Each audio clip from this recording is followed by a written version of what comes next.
ายดีทุกคนวันนี้เขาก็มาวัดพุทธโตกเนาะก็คือมาใส่บาตรนี่ก็คือเครื่องใส่บาตรเขาเนาะแต่ว่าบัตรเท่าเมื่อเขาสีไหนช้ำได้เขาก็โมโหนะมาใส่บาตรซ้ำนี่เราเ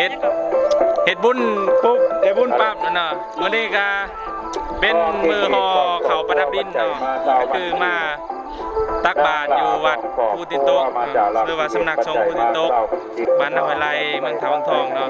ตอนนี้ก็ทั้งด้านหลังนี่คือพระเจ้าใหญ่โศกไสเนาะก็คือเฮาได้กราบไปบางกีนี่เนาะฉะนั้นต่อไปเฮาสิพาไปเบิ่งบรรยากาศอยู่ในศาลาเนาะคือตอนนี้เฮาก็กำลังมาไหว้พระเนาะหลังจากไหว้แล้วเฮาก็สิลงไปอยู่บ่อนสำนักบ่อนที่เพิ่นตั้งบาตรตั้งยังเนี่ยนะพาไปเบิ่งบรรยากาศอยู่นะฮะคนก็มาหลายเนาะมื้อนี้เนาะฉะนั้นก็ไปเบิ่งบรรยากาศนำกันเนาะบรรยากาศดีหลายนี่ก็คือน้องสาวเนาะอุ้มมันนะงามหลายแน่มันนะโอ้งามหลายไปอุ้มมา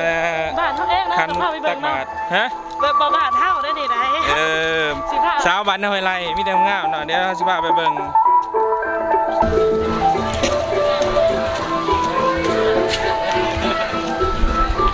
และตอนนี้เขาก็จะมาถ่าย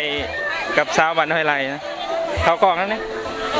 นางถ่ายกองครอบครัวมาจากลักษิต10,000 กีบเป็นบุญเป็นกุศลเด้อทานไปแล้วอันนี้มากคือเก่าทานไม่เศร้าอะไรเข้าสู่ยามทานไปแล้วอย่าสุบุกเป็นหาดทานไปแล้วอย่าสุขาดกระเป๋าเจ้าเด้อเงินไหลนองทองไหลมา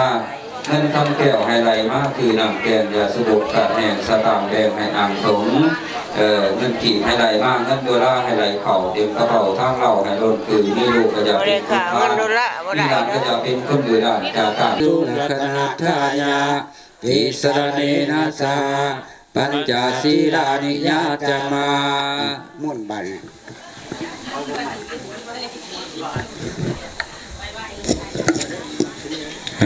ว่าเสียหายไวจนเบิดมือเนาะปวดได้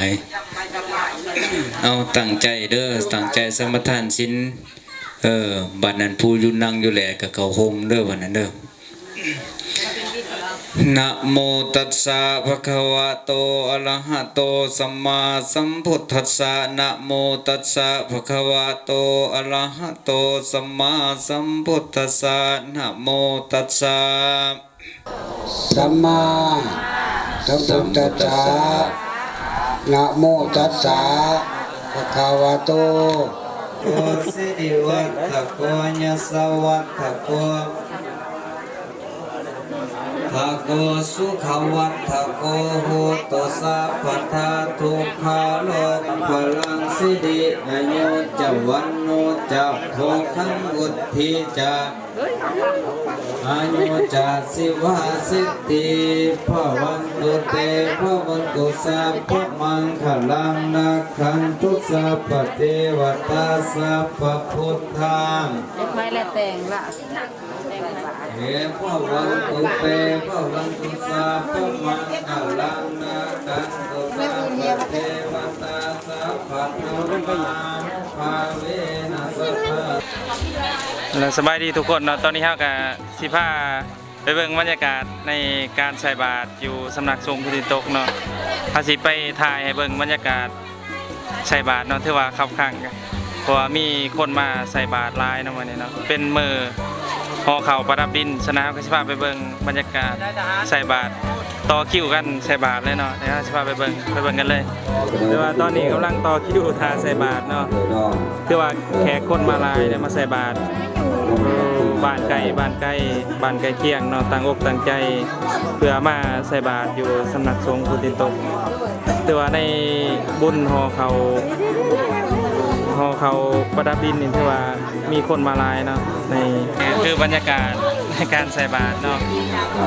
ก็คือบ้านไก่ก็ตั้งอกตั้งใจมาแต่ไกลเนาะเพื่อมาใส่บาตรอยู่ที่สำนักสงฆ์พุทธิโตกคือบรรยากาศก็ว่ามีแต่ผู้จมงามและยิ้มแย้มแจ่มใสเนาะตั้งอกตั้งใจมาแต่ไกลเพื่อมาสร้างนำทำบุญอยู่ที่สำนักสงฆ์พุทธิโตกต้องในต่อคิวเนาะเพราะว่า คนร้ายเนาะ ศาสนาพุทธเอาลืมบ่ได้เนาะคนร้ายแห้งเนาะ สลากของเฮาแล้วผู้ที่หาของ ต้องได้ต่อคิวยาวเพื่อทาใส่บาตร คุณกุศลเนาะคือเวลา นี่คือได้ต่อคิวยาวเนาะ พ่อแม่ที่ร่วงรับไปแล้วมีแต่ลูกคนอื่นเอาข้าวต้มข้าวนมเอาข้าวเปล่าปลาอาหารลูกเข้ากับบริสุทธิ์